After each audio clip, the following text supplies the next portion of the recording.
అదరగొట్టే కారం రంగు రుచి ఆచి కారం పొడి.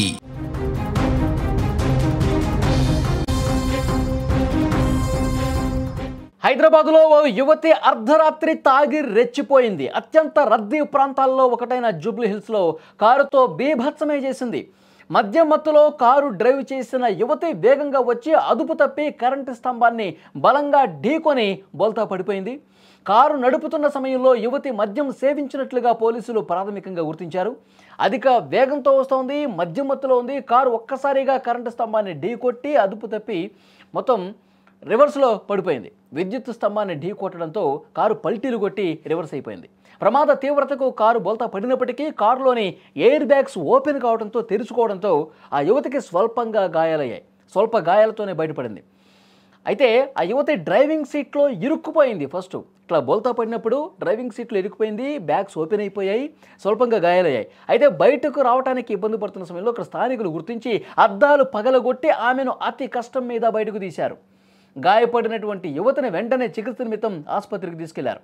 ఫిలింనగర్ పోలీసులు ఘటనా స్థలానికి చేరుకుని ప్రమాదం జరిగినటువంటి తీరును కూడా పరిశీలించారు. విజువల్స్లో మీరు చూస్తూ ఉన్నారు ఏ విధంగా ఆ కారు ధ్వంసమైందో కూడా చాలా స్పష్టంగా చూడొచ్చు. వేగంగా రావటం, వేగంగా వచ్చి అదుపు తప్పి ఆ వేగంలో కరెంటు పోల్ని బలంగా ఢీ కొట్టడంతో ఒక్కసారిగా పల్టీలు కొట్టి బోల్తా పడిపోయింది ఆ కారు. ఆమెకు అదృష్టం ఉంది కాబట్టి ఆ ఎయిర్ బ్యాగ్స్ అనేవి ఓపెన్ అయిపోయాయి. ఓపెన్ అవటం చేత ఆమెకి పెద్దగా గాయాలు కాలేదు, చిన్న చిన్న గాయాలు మాత్రమే అయ్యాయి. అయితే ఆ కారు పూర్తిగా పల్టీలు కొట్టి రివర్స్ అయిపోవడంలో బయటపడటానికి ఇబ్బందికర పరిస్థితులు ఉన్నాయి, బయటకు రాలేకపోతుంది. ఈ ప్రమాదం గురించి అక్కడ ఉన్నటువంటి స్థానికులు చూసిన వాళ్ళు వెంటనే అక్కడికి వచ్చారు. లోపల ఎంతమంది ఉన్నారో చూశారు. ఒక యువతి కనిపిస్తోంది, డ్రైవర్ సీట్లో ఉంది, బోల్తా పట్టడం వల్ల బయటకు రాలేకపోతుంది. వెంటనే ఆ అద్దాలు కూడా ధ్వంసం చేసి అద్దాలు పగలగొట్టి ఆమెని కష్టం మీద బయటికి తీశారు. బయటికి తీసి అప్పటికే వాళ్ళు అంబులెన్స్లకు ఫోన్ చేశారు. అంబులెన్స్లో ఆమెని ఆసుపత్రికి తీసుకెళ్లిన పరిస్థితుంది. వెంటనే పోలీసులకు కూడా సమాచారం ఇచ్చారు. పోలీసులకు సమాచారం ఇచ్చిన తర్వాత వాళ్ళు ఇన్వెస్టిగేషన్లో తేలింది ఏంటంటే ఈమె తాగి నడిపింది, మద్యం మత్తులో ఉన్నట్టుగా చాలా స్పష్టంగా పోలీసులకు కూడా ఆధారాలు లభించాయి. ఆమెను టెస్ట్ చేస్తే అర్థమైపోయింది, బాగా తాగేసి రోడ్డు మీదకి ఈ విధంగా వచ్చి యాక్సిడెంట్ చేసినటువంటి పరిస్థితుంది. నిజంగా ఇట్లా తాగి రోడ్ల మీదకి వచ్చేవాళ్ళు నిజంగా మనుషుల్ని వాళ్ళు ఢీ కొట్టుంటే ప్రమాదం జరిగేది, లేదంటే వేరే వెహికల్స్ని ఏమైనా ఢీ కొట్టుంటే ఏమి వల్ల మిగతా వాళ్ళు పోయే పరిస్థితుంది.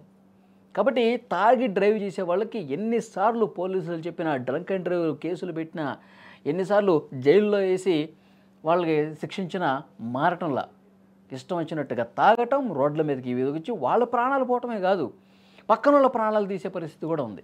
అందుకే ఇంకా సీరియస్గా యాక్షన్ తీసుకోవాలి. తాగి ఎవరైనా రోడ్ల మీదకి వస్తే ఇంకా జీవితంలో తాగకుండా చేయాలి, ఇంకా జీవితంలో వాళ్ళు తాగి బండి నడపకుండా చేయాలి. అంత దారుణమైనటువంటి, అంత కఠినంగా శిక్షిస్తే కానీ ఇలాంటి వాళ్ళకి బుద్ధి రాదు అని చెప్పి చర్చ వినిపిస్తూ ఉంది.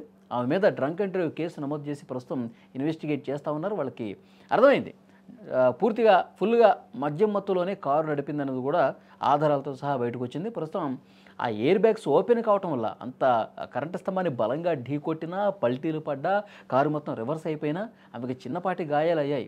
ఎయిర్ బ్యాగ్స్ ఓపెన్ అవటం వల్ల తన ప్రాణాలు దక్కించుకుంది. కానీ ఆ ఓపెన్ కాకపోతే ఆన్ ది స్పాట్ చనిపోయి ఉండేది. ఇదే చెప్తున్నారు పోలీసులు కూడా. ఆ బ్యాగ్స్ ఓపెన్ కావటం వల్ల ఆమెకి తలకేం గాయం కాలేదు, సురక్షితంగా బయటపడింది. చిన్న చిన్న గాయాలయ్యాయి. ఆసుపత్రికి వెళ్ళి చికిత్స తీసుకుని ఇంటికి కూడా వెళ్ళిపోయిందని చెప్పేసి అంటూ ఉన్నారు. సో పోలీసులు అయితే కేసు నమోదు చేశారు. ఆమెని అరెస్టు చేయాల్సినటువంటి అవసరం ఉందని కూడా చాలా స్పష్టంగా చెప్తా ఉన్నారు. అక్కడ స్థానికులు కూడా ఈమెను కాపాడిన వాళ్ళే చెప్తున్నారు. ఇలాంటి వాళ్ళని చాలా సీరియస్గా యాక్షన్స్ తీసుకోకపోవటం వల్ల వీళ్ళు ఇట్లా రోడ్ల మీదకి వస్తూ ఉన్నారు. పాపం ఎవరైనా ఉండుంటే, అమాయకులు ఎవరైనా ఉంటే వాళ్ళని ఢీ కొడితే వాళ్ళ ప్రాణాలు పోయి ఉండే కదా, ఇదే చెప్తా ఉన్నారు. సో డెఫినెట్గా పోలీసులు ఇలాంటి వాళ్ళ మీద ఇంకా అవసరమైతే చట్టంలో కొన్ని మార్పులు చేసైనా సరే తాగి రోడ్ల మీదకి రాకుండా ఉండటానికి కఠినంగా వ్యవహరించాలని చెప్తా ఉన్నారు. చూద్దాం ఏం చెప్తారు పోలీసులు.